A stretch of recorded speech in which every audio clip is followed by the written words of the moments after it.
preview. That's right. Match days are right around the corner. We're going to be getting into it here, and we are absolutely pumped up. I'm Dan Alexander, and joining me for this lovely Q&A is the one and only, the incomparable, the wearing the Canada gear, Carmine Bianco. Carm, how we doing, brother? Thanks for taking some time to do this, man. Thanks, man. I'm super excited. Thanks for agreeing to host this. You're fantastic in the lead. That's what I like about you, man, and getting the right questions out there and the right answers for me. But I'm looking forward to it. It kicks off in less than a week. Next Thursday, Mexico and South Africa playing in Mexico. I was supposed to go to that game. I was invited to go to that game, but I can't go. Why aren't you going? I'm going to the Canada game. My friend's company has a suite that they paid $65K for. Oh, okay. $65K. All right, we'll allow it. But I've got the Canada game against Bosnia at the now named Toronto Stadium, which is originally the BMO Field, where the local club Toronto FC play, and that is Friday at 3 p.m.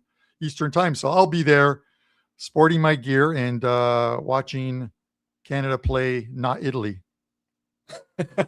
Yeah, not Italy is the lock of the tournament. That's for damn sure. Couldn't even make it with some of these nations that did make it. We'll be talking about that. What you're going to get here on the show. Folks, we are live here on a Friday morning. If you enjoy this live show, hit that like button. Make sure you are subscribed. And if you enjoy it, comment below and let us know if Carm and I should do some of these live shows, do some live Q&As, maybe a little bit of a Wager Talk last call edition, all football edition here for you throughout the World Cup. But you got to comment below and let us know if that's something that you would like. So what Carm and I are going to get into, first, we're just going to talk about how different this World Cup is going to be. Because if you're looking at past results, it's in North America. So they had to make it, we will say they made it bigger, Carm, but I'm not sure if they quite made it better. That remains to be seen. But bigger and better, we'll put in air quotes, is what this World Cup is going to be. It is absolutely massive. It's sprawling. There are different rules that you need to be aware of. So that's where we're going to start. We're going to talk futures. We're going to talk group winners. We're going to talk golden boots. If you have any questions, drop them in the live chat. Drop them in the comments below. And Carm and I will be answering them all along the way. But Carm, as I mentioned there right at the top, this World Cup is going to be unlike any other. Every 4 years, I'm absolutely amped when this tournament rolls around. It's something that you and your clients look forward to each and every 4 years because it is so massive and sprawling. But things people need to be aware of right here, right now, Carm, before even starting to bet the World Cup, is some of these rule changes, some of the difference in the tournament. So let's start there, Carm. Yeah, I think one of the biggest things with football is, and why fans in North America seem to have a problem with it, and I completely get it, is a lot of the time wasting, guys on the ground late in games with cramps, trying to delay the game, and FIFA's put in a few new rules. There's at least 5 very good rules. They have about 7 or 8. But time wasting is one of it. So you look at now the head official, or the ref as you'll call him, with a goal kick or a throw in, he starts the countdown. He'll put up his arm and he counts down from 5 to 0. And if you haven't put the ball into play, then the goalie, if it's a goal kick and he hasn't put the ball into play, he whistles play dead, and the other team is given a corner kick. Obviously in the attacking zone, which is an advantage for that team.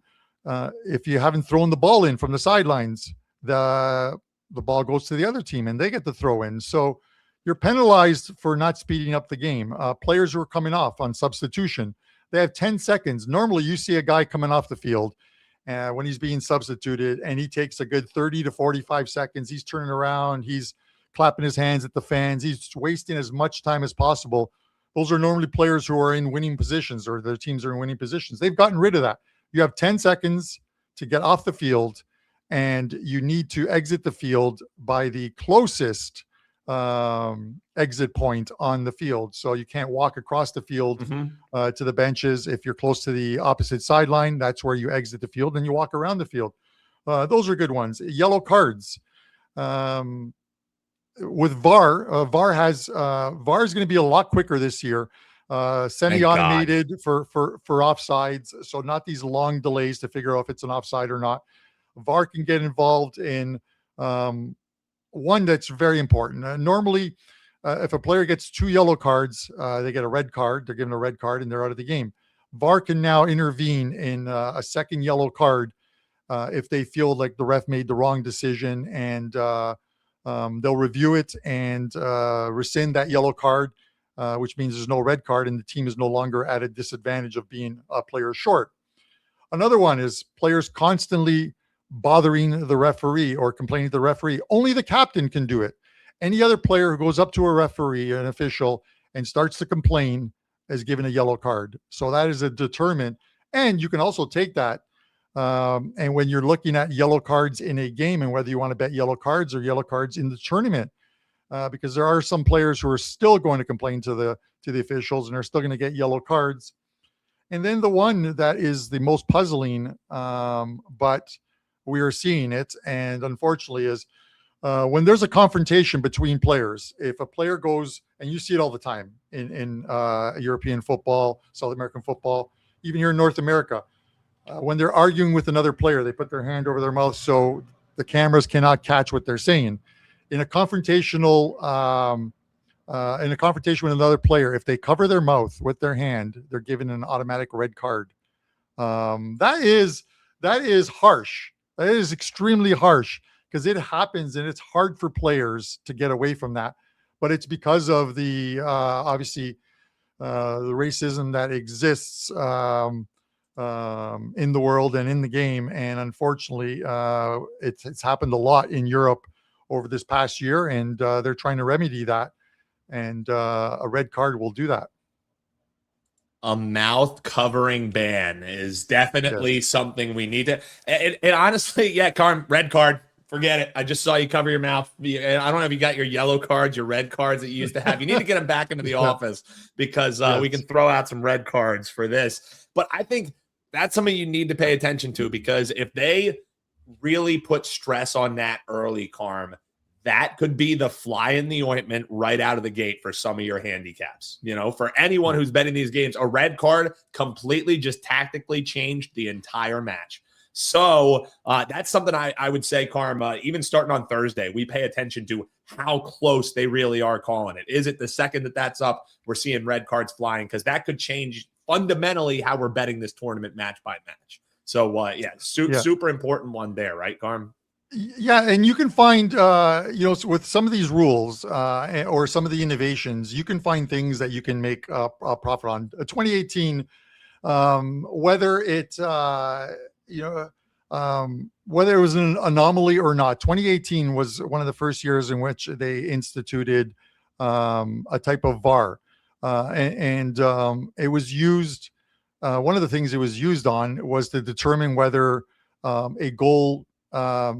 The goals were good, but whether a goal was a good goal or an own goal, where a player puts it into his own net, either a header off of a corner where he's trying to clear it, he puts it into his own net or what have you.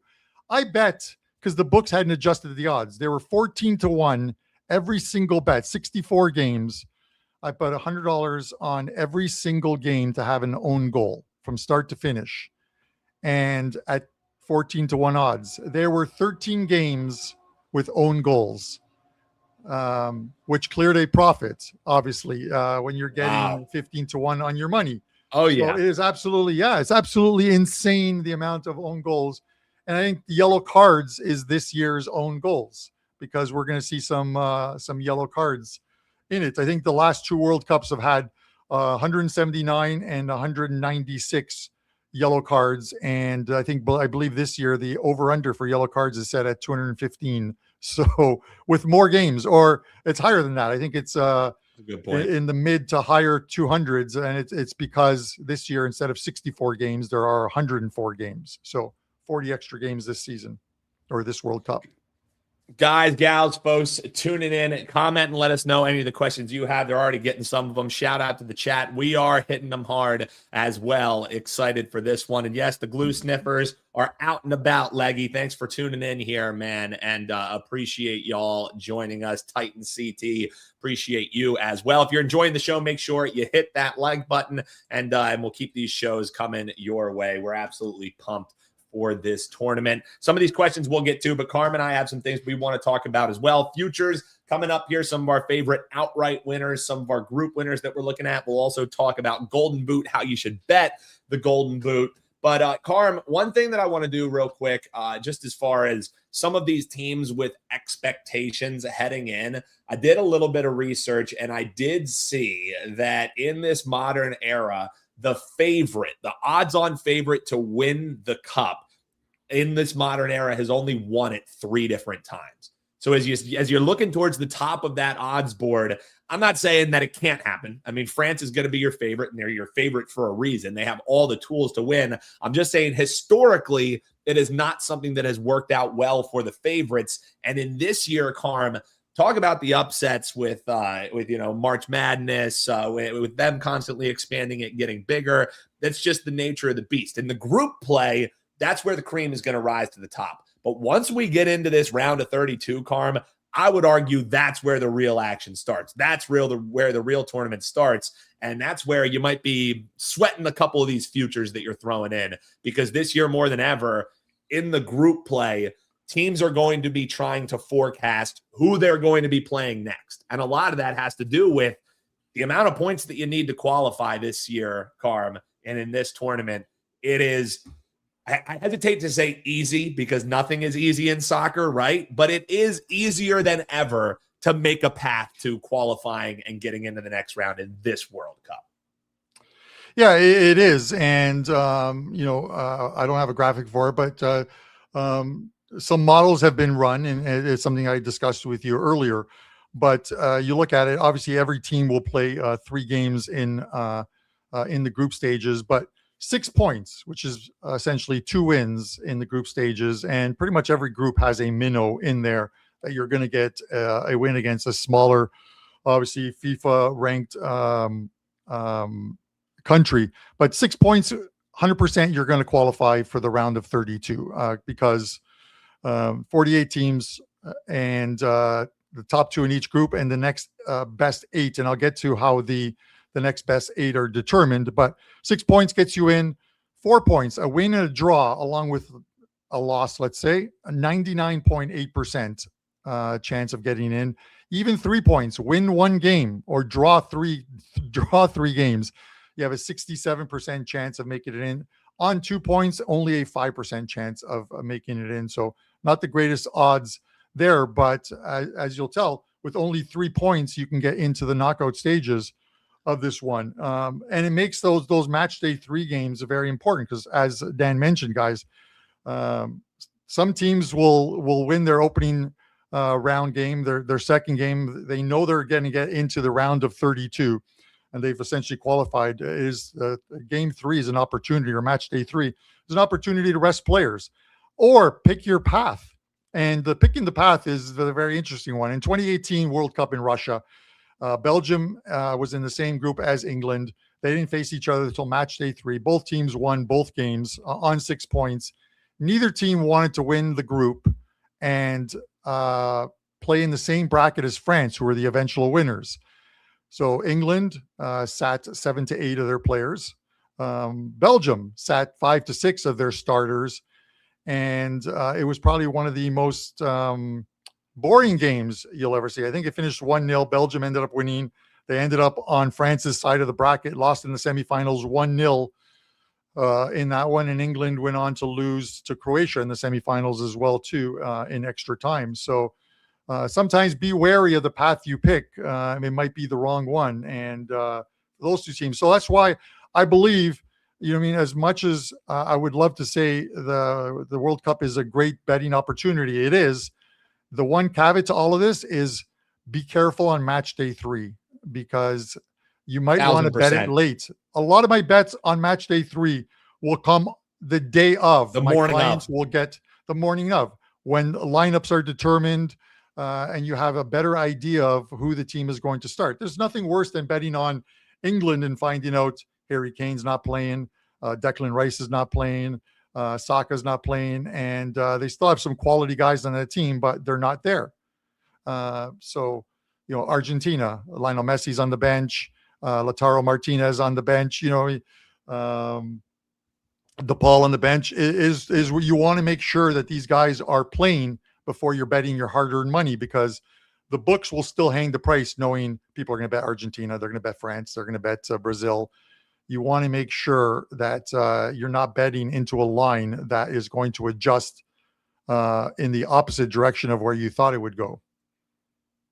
Yeah, I'm right there with you. Match day 3 is a day when let me forecast which teams are going to want to win their group, which teams are just fine with what their point differential is already. Match day 3 might just be where I bet the most draws that I will bet in the tournament. Yeah. So that is something to definitely keep in mind. All right, Carm, we're 15 minutes into this show and we haven't given anyone some bets. Don't worry, they're coming, and they're coming right here. Let's talk some group winners. Let's talk some group bets. I have a couple that I'd like to fire off here, and we also have some questions that are pertaining to group play. If you have any questions on group play, drop them right now, because we're going to talk groups now. Next, we're going to talk outright winners, and we're going to end talking some golden boot. So if you have any group winner questions, you have any questions on specific teams, now's the time to drop them. And while you're dropping them, make sure you hit that like button and you're subscribed. 250,000 plus subscribers, Carm, 250,000. They can't be wrong. Make sure that you are one of them. All right, Carm, let's talk some group winner bets. You have 3 here that we'll get into, and you can break them down one by one if you'd like. I'll jump in, give you some thoughts as well. But here are 3 bets that we are going to be talking here, folks. So don't worry. Here are some free plays coming your way, Carm. Let's start. You're wearing the Canada stuff, and I don't see on the graphic here, Carm, Canada to win Group B. What the hell is going on here? Yeah, this is, and this price has moved a little bit. But, at one point, Switzerland was like plus 120 to win the group, even plus 130 at some places, which I thought was insane. And now they're starting to get the money there, 105. And I'm seeing some like 120s, minus 130s pop up to win this group. And I think a lot of it has to do with the fact that you look at this group, and it has Switzerland, it has Canada, it has Bosnia, and it has Qatar in it, or Qatar, as people will say. The proper pronunciation of it is Qatar are not a threat in this group. Bosnia are not a threat in this group either. So it came down to Canada and Switzerland, and those 2 teams to likely finish in the top 2 spots. But Switzerland are so undervalued here. They should be much higher. They should be in the minus 150, minus 160 range. And I get it. Canada gets to play on home soil, but the Canada team is sort of wrought with injuries, and their players that are coming out of it. Alphonso Davies of Bayern Munich, who is with the team. He won't even play in the first game next Friday against Bosnia. He'll likely play in the second and third games. And there's reason to think that if Canada gets to win against Bosnia, that they may not even start him in the second game, or just give him some minutes. And he's supposed to be their best player. They have other players on their back line who are coming back from injuries. Moises Bombito, who plays in France, broke his fibula 240 days ago, hasn't played competitive soccer since last October, and he's their big defender. He's their big physical defender. He played 30 minutes in a friendly against Uzbekistan, and he lacked any type of pace whatsoever. Whether he'll be ready to play 90 minutes, I don't believe it. So it's a team with some injuries. They have some players that they can call up, and they have called up, that can fill those spots, like Priso. I just don't see how they're going to beat Switzerland when they place against Switzerland. To me, it is the Swiss's group to lose, and I don't see it happening. Switzerland will play all their games out on the West Coast. I believe a couple of them at either Levi Stadium in Santa Clara or SoFi, and then I believe also in Vancouver as well too. So they're on the West Coast. Canada will start here in Toronto, their only game here in Toronto, and then we'll go to the West Coast and play their final 2 games there. Yeah, one thing that I'll say about Group B, it's not a bet that I fired on, but I did a preview with the guy who I work with for Winning in the Shadows with Andy Jan, and he's a soccer capper as well. And a group forecast, which is one of these things that you can bet pre-flop, which is just a straight forecast, or you can take the teams to finish top 2. He likes this group enough, Carm, to say give him Switzerland up top, Canada in second, Bosnia in third, Qatar in fourth.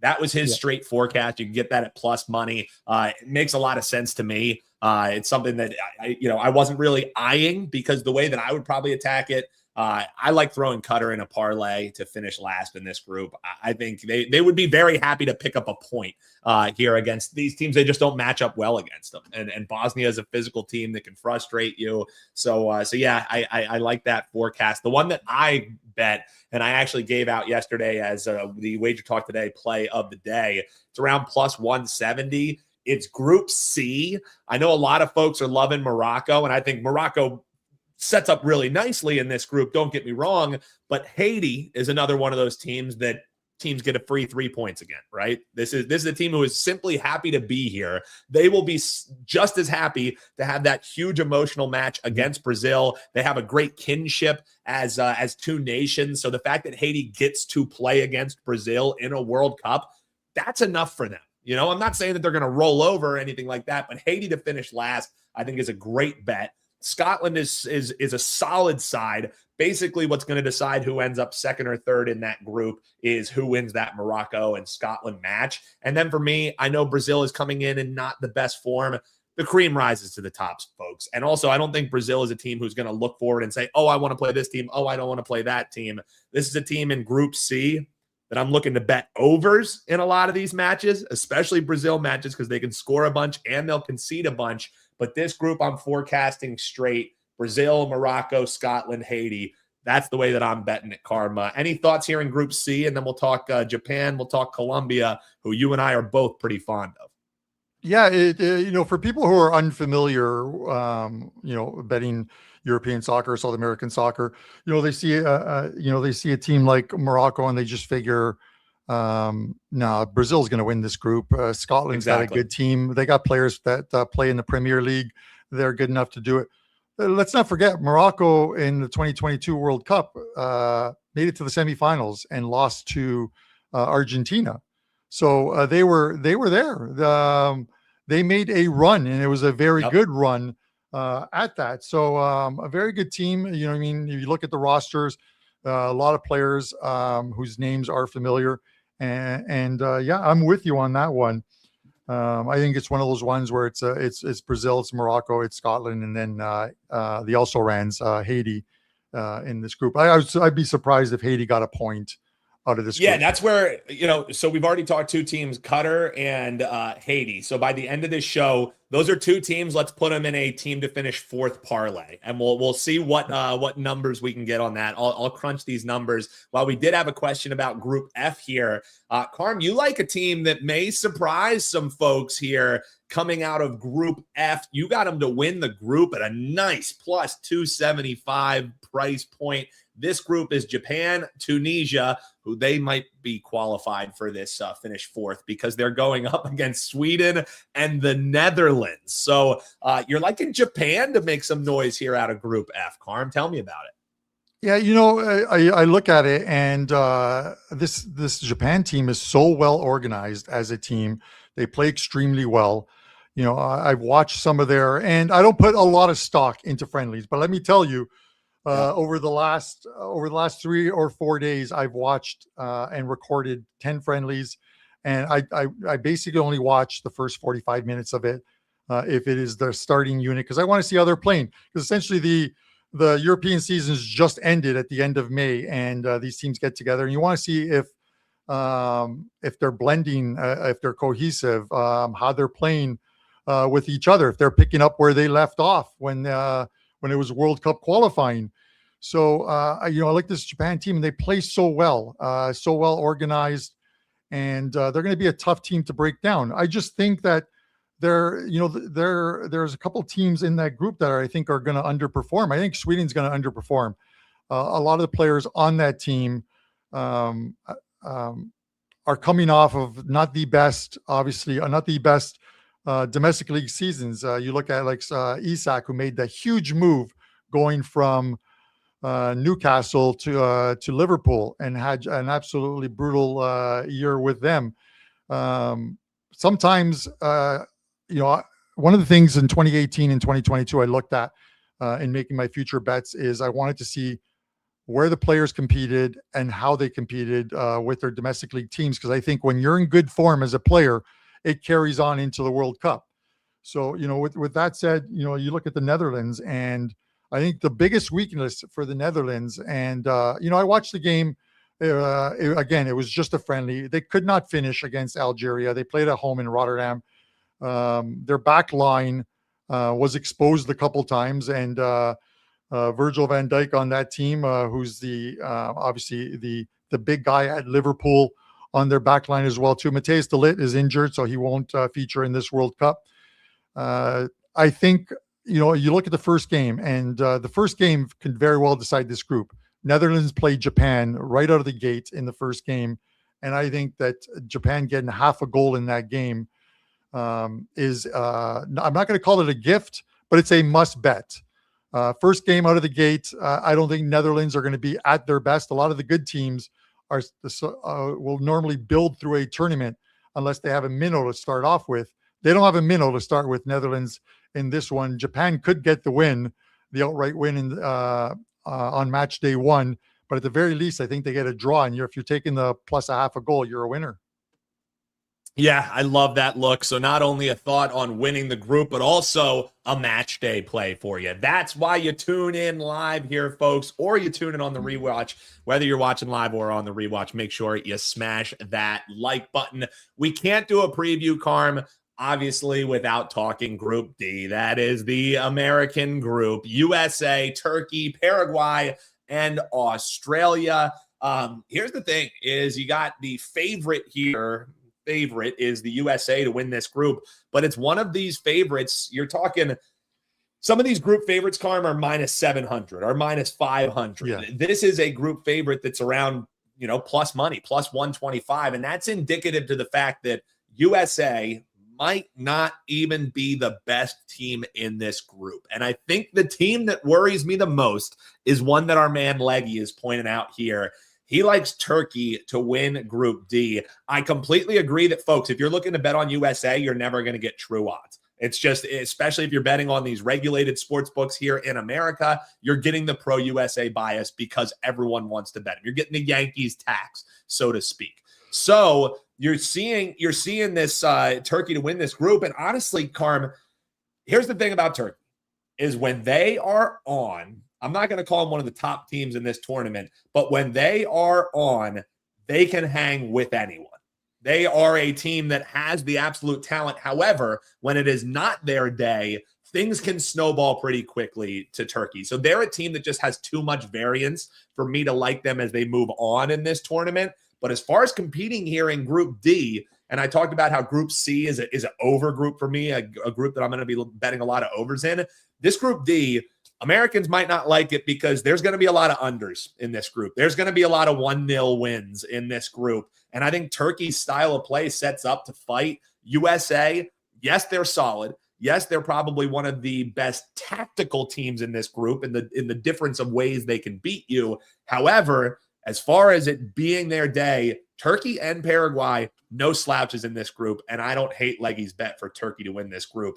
Thoughts on Group D, and then we'll talk about our Colombia side that you and I both are falling in love with. Yeah, invariably, every World Cup, every Euros, every Copa America has like a group of death. This one actually feels like a group of death, even though it doesn't have the name teams. There are no minnows in this group. I don't see Australia as a minnow because they're a team that can defend, that are very happy playing a 0-0 game, a 1-0 type of game. And those are the most dangerous types of teams. We've seen it in seasons past. Any South American team in Paraguay is one of them as well too. Will always play tough. They come out of a tough qualifying. When you're qualifying against teams like Argentina, Brazil, Colombia, Ecuador, Chile. There are a bunch of teams. When you're coming out of those groups, Uruguay as well too. When you're coming out of qualifying, you've already been battle tested. But I do like Turkey here. There is no embarrassment on the USA finishing second in this group. Nope. Get into the round of 32 and then do damage there. I think Turkey offers a lot of value in this one. I think you're absolutely correct. I think you're paying the tax on the U.S. because it is in the U.S. I know people are always going to be like, well, the USA is going to get favorable calls or what have you. That doesn't happen as much in soccer, especially with VAR and this being, it is like NFL fans are going to hate me for saying this, but the World Cup is like a Super Bowl every single day. Yep. Of the group stages. It is. There's so much money bet on this, and the eyes of the world are going to be on this tournament. I just want to see what Maurizio Pochettino does with this crew. I like the squad that he named. A lot of players who are playing in Europe as well too. Guys like Weston McKennie, who I thought had a very good year on Juventus. One of the teams, obviously, I support in Italy. And he was probably one of the best players on the team. You look at the other guys, Christian Pulisic, who also plays for AC Milan in Italy. A lot of guys that are playing in Europe. And when you're playing against some of the best, it only makes you that much better. So the USA have a good team. They have a very good chance of making a run in this World Cup. And I think I can't remember what year it was. I think they made a run to the quarterfinals in one year. I don't remember what year that was. Maybe someone can chime in as far as that goes. But I think Turkey, USA, and then I'm going to go with a little bit of a surprise here and go Australia and then Paraguay in this group. So, but this is one where I could very well see the group winner having only 5 points.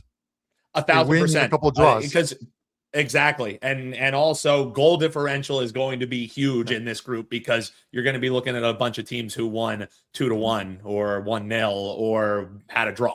So yeah, go ahead.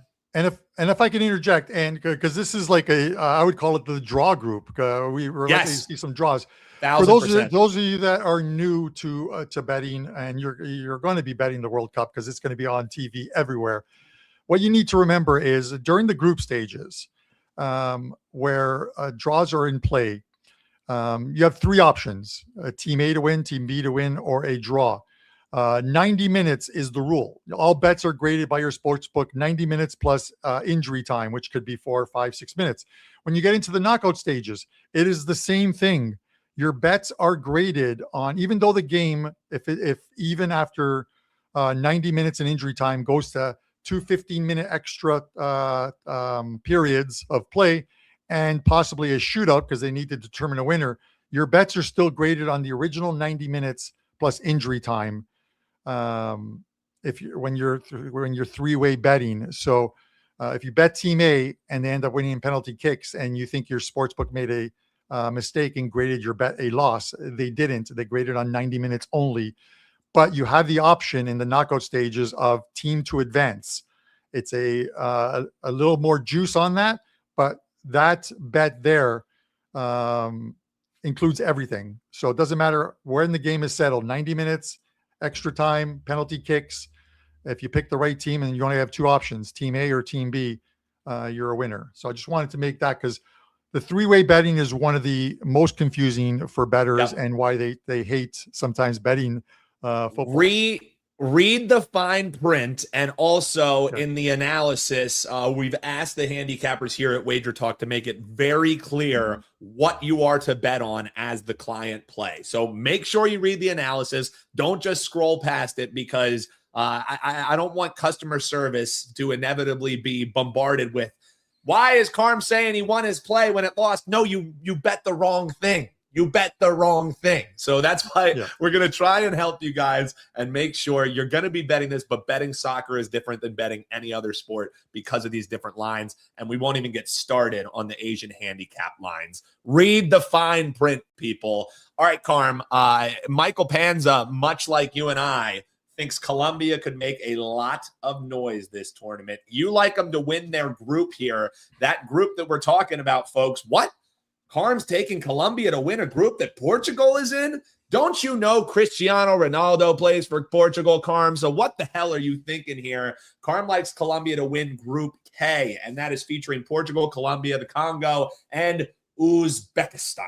So, Carm, for you, this is just the start of what you and I both agree could be a terrific tournament for a Colombian side that's one of these outside teams that's not one of the true favorites, who I think not many people want to see on their schedule. They see, on match day, we talked about teams that teams are going to look to avoid in the round of 32, in the round of 16.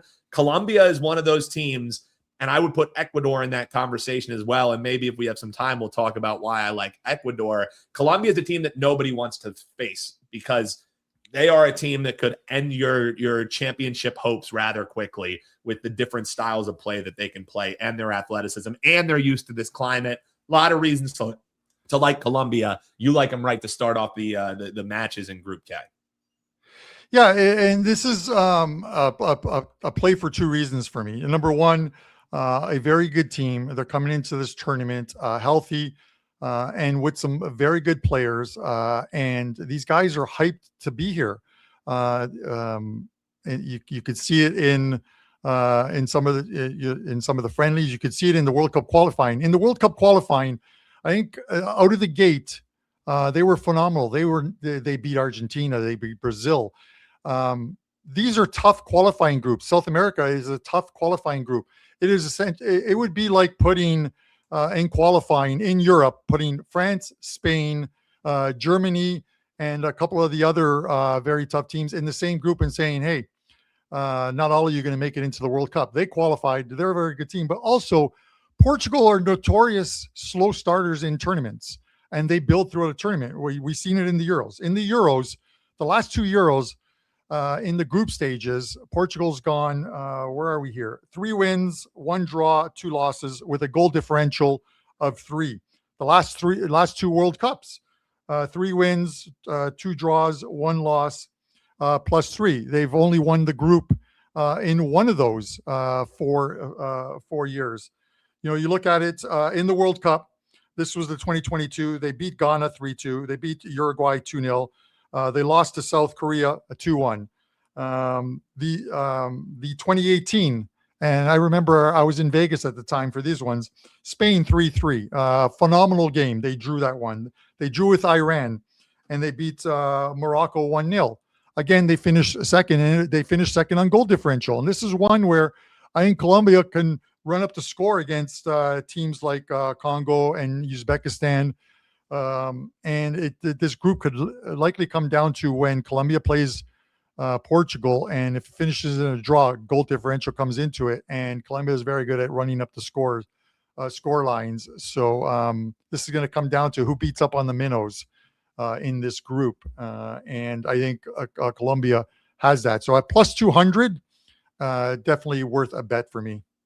I love it, Carm. And I think Leggy also makes a point that Carm alluded to there. Yes, superior teams will try and run up the score when they're playing the lesser group. But, a lot of times it's, there's a little bit of class involved. No, when goal differential is in play, in group play, it is all about get the points while you can.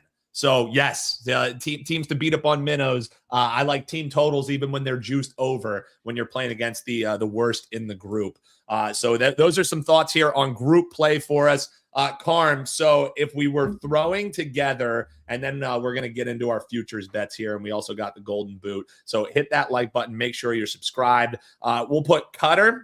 We'll put Haiti. We didn't talk Group E, but Curacao is certainly the just happy to be here team. Do you have any other teams that stand up as finishing 4th in their group? Because right now, with those 3 teams to finish 4th, we're only looking at a minus 112 on our parlay. So I want to get to plus money on our last place finisher. We got Qatar, Haiti, and Curacao in there already.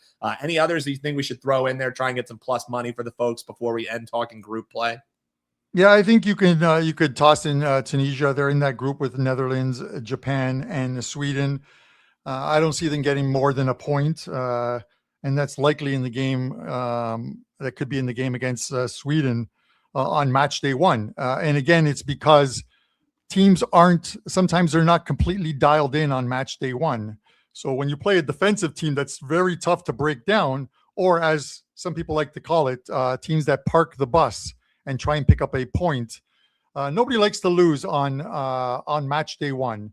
So some of these lesser teams, and sometimes that's why you have to look at the totals. Some of these minnows, as you might call them, will play a more defensive game, try and keep the game low scoring for as long as possible, try and take a point from the game, and go into match day two with something, and not be in a must-win type of situation, right? So look at them, and likely New Zealand as well too. I thought about the group New Zealand, eh? Yeah, I thought about, because I think Iran is the type of team, and I saw them, in the what was it, the 2018? I think it was the 2018 World Cup. Obviously, different players, but the structure in which they play is very tough, and you see it in qualifying as well too. You see a lot of 1-0 type score lines from them, 2-0 score lines, lower scoring games from them.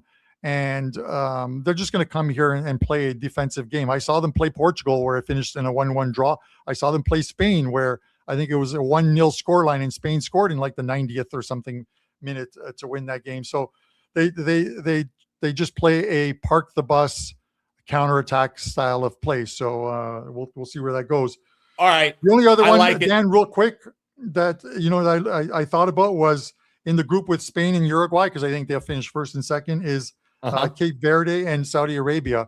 But the thing is, one of those two teams, I'm not sure which one's going to finish last. Yeah, exactly. So we want the ones that we predict going to the bottom. So if we go Qatar, Haiti, Curacao, New Zealand, and Tunisia, so that's 5 teams to finish bottom of their group. Carm, we are talking plus 425.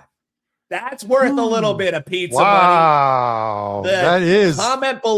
Comment below if you're from this nation, because you hate us now. Qatar, Haiti, Curacao, and Tunisia finished last in their group. That's a plus 425. So there's a little pizza money parlay. These teams don't stand a chance. Clip this one, John Hoagland, because I'm sure this one won't come back to haunt us, Carm. But that's the parlay. No. And if you're looking, and if we're looking for the group, Qatar's Group B, Haiti is Group C, Curaçao's Group E, Tunisia is Group F, and New Zealand is in Group G. So there's your parlay. We're putting them together, plus 425. There's some plus money. But let's talk some even more plus money, Carm. You and I both like these two sides. When you're talking futures, we're trying to find teams that we can hedge out of potentially, or have a chance to win it all. I think Colombia is maybe a hedge out opportunity with a little upside to win it all. Brazil is a team who I think is coming in a little bit undervalued, even though they're one of the top teams in this tournament. For me, my power rankings, they're right up there. They're a top 4 team for me, Carm, with Brazil heading into this tournament. Why do we like these two sides?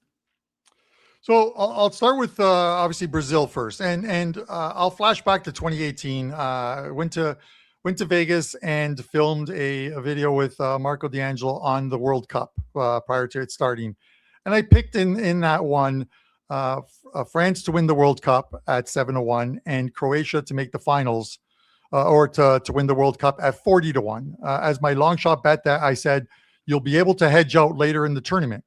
And my thought process is always the same. I want to bet on teams that have a good back line. It starts, teams that can play from the back out are always the most dangerous because you can break that trap and then set up very good attacking opportunities.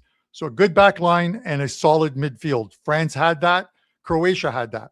I could not believe the comments on the video. I had Croatians telling me that I was absolutely insane and must have been on some type of drug for picking Croatia. Well, lo and behold, Croatia did make the finals at 40-1 and played France, and France won that one. Then Brazil falls into that same category. You look at this team attacking wise, Vinny Jr., obviously the focal point of their offense. The guy's a game breaker. He can carry a team himself sometimes. Rafinha, who also plays in La Liga, a creative winger. He's coming off a superb qualifying where he was probably one of the best players on the Brazil team. And doing that with the way they play defense in these South American qualifiers is very tough. So he had a great one. Mateus Cunha, the guy's multifaceted, can play the wing, he can play centrally. Very good attacking player for Brazil. Midfield, again, always my focus. Bruno Guimarães plays for Newcastle. You know, he's basically he's the guy who's going to fuel the team for midfield. Very good player. Casemiro comes off a fantastic season with Man United. He is a defensive midfielder, very good, and he's very good on set pieces. We saw him score a lot of headers this season. And then defense, you look at defenders, players who are playing at the top of their game right now. Marquinhos, the leader and the captain of the team, PSG, Champions League winners once again. Gabriel plays for Arsenal. They just won the Premier League title and finished and lost in the finals to PSG. Another strong physical guy. And then they're coached by Carlos Ancelotti, the man who, for the first time coaching the Brazilian team, the man collects trophies, whether it's at Real Madrid, where he's familiar with some of these players as well, too. He's super respected by the team, and they will perform for him. So, and he's Italian. So we got to have one of those in there. Found a way to get some type of future on an Italian. I love it, Carm. You and I are both bullish on this Colombia team. Simply, I think, they get some tests early on in this tournament, so you'll know, are they live or not? But coming in, this is a team that has plenty of firepower to win it all. They're a physical side as well. They're going to be acclimated to what is a heavy, heavy climate here in North America. I love this Colombia, and the fact we're getting them 40-1, Carm.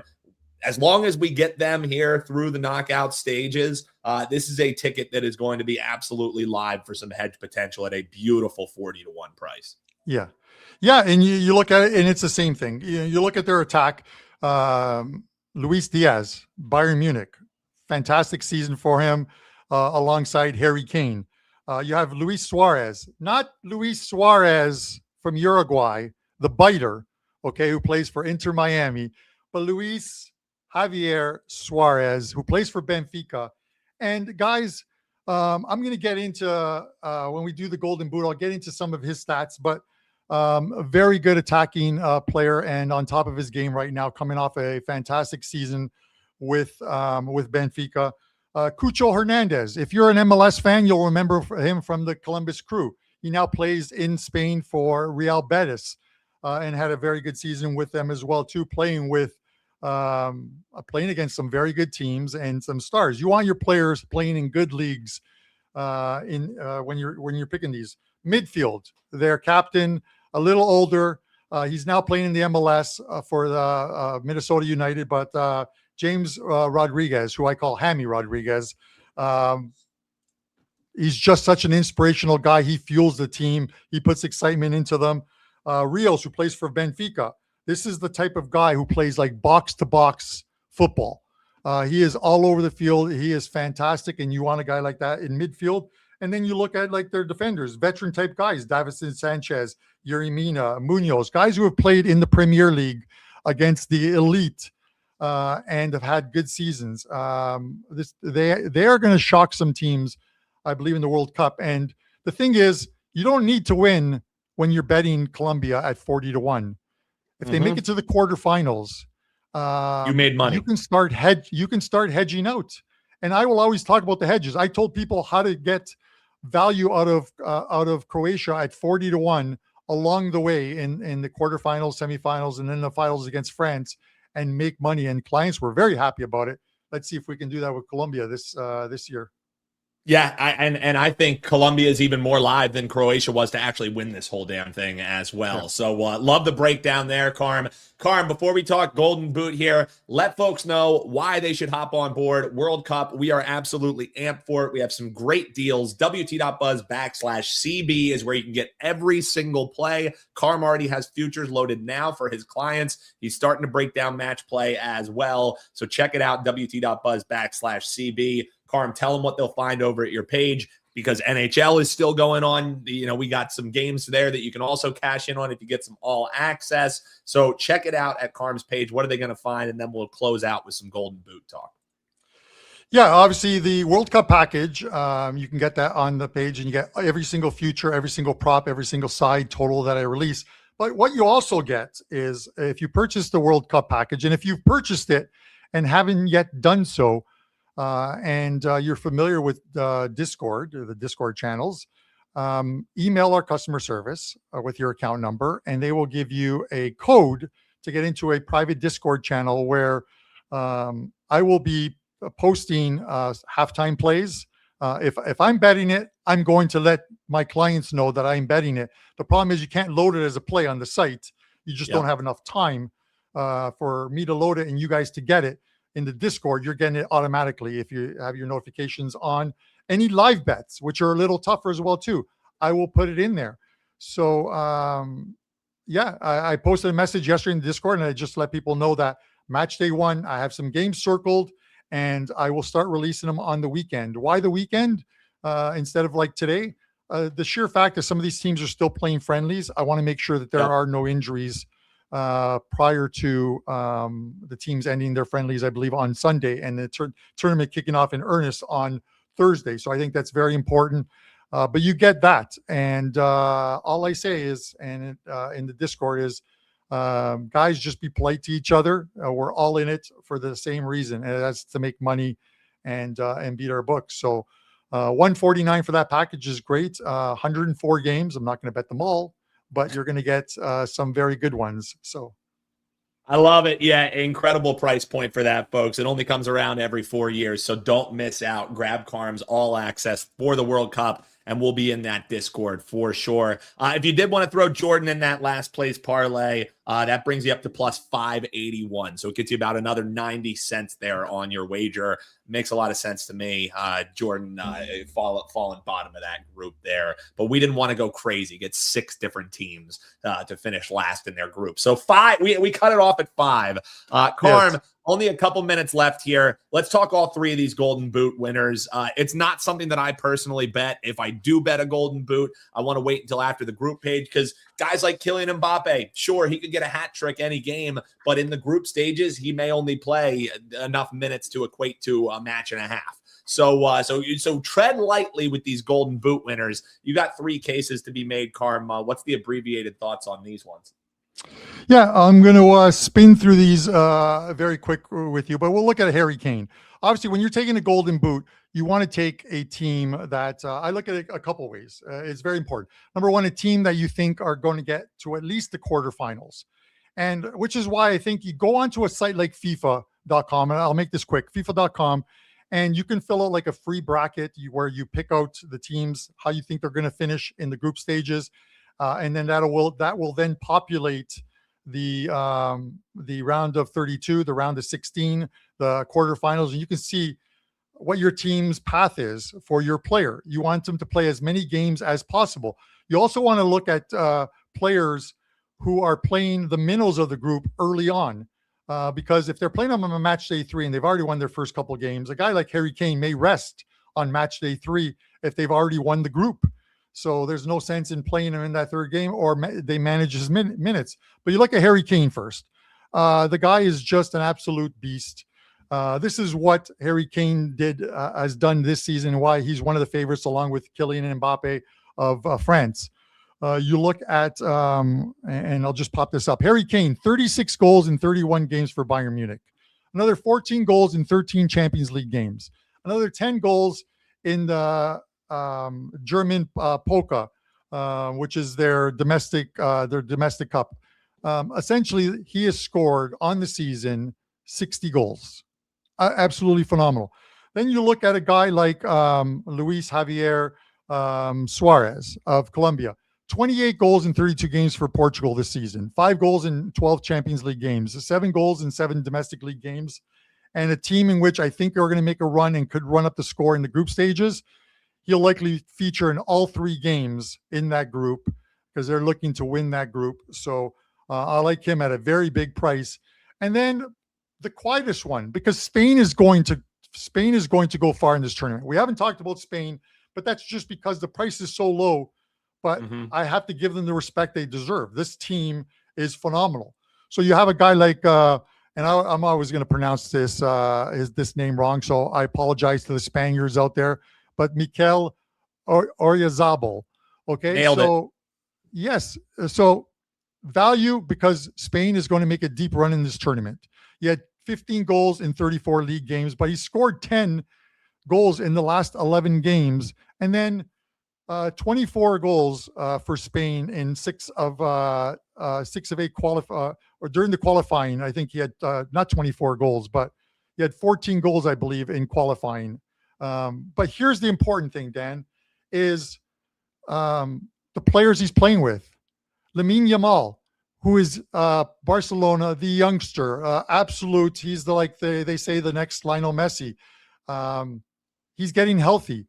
This guy is just feeding players, and they're scoring. He doesn't need to score because he's feeding players. It's kind of like what Messi does, and why Messi has the most assists in all of football, in the world. So he is going to feed this guy the ball, and if this guy can score, and Spain makes a deep run, he may only need those 7 goals, like you mentioned, or 8 goals, and he wins the Golden Boot, and at a very good price.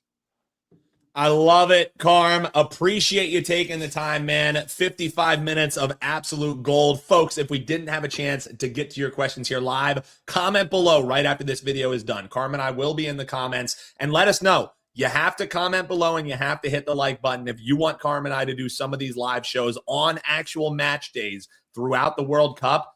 If there's no demand for it, we'll save our breath. We'll save our time. But if you guys want it, you got to comment below and let us know. You want us to go live on match days, please comment below. Carm, always a pleasure, my man. Let's have some fun this World Cup. WT.buzz/CB is where you can get it all. For Carmine Bianco, I'm Dan Alexander. If you're tuning in live, don't go anywhere because just minutes. Wager Talk Today coming your way next here on WagerTalk.